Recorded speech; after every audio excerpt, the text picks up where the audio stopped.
Hey, it's me, Julia Lattner. It is October 13th and I'm doing the Module 8 video presentation. I don't have any notes, I just have the page open on every bullet point I need to make sure I touch on. So the body system I chose was the endocrine system. I'm a little biased because I work in endocrinology, but I really enjoyed reading more about it because I had forgotten a lot of the minor details and a few things that I didn't know. So endocrinology deals with that, with your thyroid, pituitary, pancreas, adrenal glands, all that jazz. So if you needed something like a thyroidectomy, for example, a general surgeon can remove that, or an ENT surgeon, just really depends on their comfort level.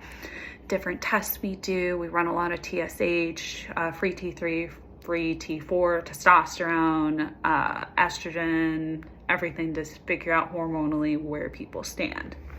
I do think it's interesting that the more I learn about this, especially with diabetes, there's more than just type 1 and type 2. There's things like diabetes insipidus, there's things like diabetes modi, which I learned this week is a thing, genetic diabetes, didn't know that.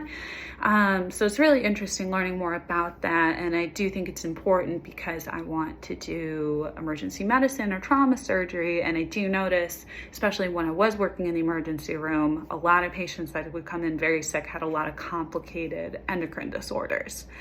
So the organ of the system, it's not an organ, it's a gland, but I still want to touch on it anyway because I have this cool little thing that he has in the office.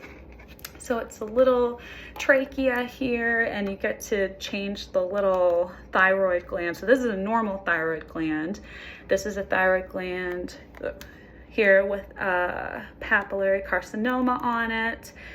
This is Graves' disease and Hashimoto's, kind of what they look like enlarged if somebody has that disorder. But anatomical landmarks, this is the hyoid bone, this is the thyroid cartilage and the cricoid cartilage. Now I did learn, I asked him, because sometimes you can see on surgeries that the cricoid cartilage is below the thyroid. Everyone's different, so it's really important if someone needed a thyroidectomy to feel and find it. There's also the sternocleidomastoid muscle and the jugular notch. So for me, if I tilt my head back, my thyroid's right here, right there. So it's important to palpate the area and figure out where exactly it is, because everybody's different and it's not going to be exactly like this diagram. The function of the organ is helping to maintain homeostasis. It helps with regulating the body's metabolism, and it secretes iodine. A good way to discover if somebody, well, Hashimoto's, they produce antibodies, but you can also get hypothyroidism from Hashimoto's. So that means you've got really high TSH levels. There's also hyperthyroidism, which is low TSH levels, and a complication of that could be something like Graves' disease. We do treat a lot of thyroid cancer patients, and if you're gonna have cancer, thyroid cancer is one of the better ones to have because it doesn't metastasize. I mean, I say that with a grain of salt because some people get cancer diagnoses and don't do anything, but the treatment is very positive and has a very high success rate.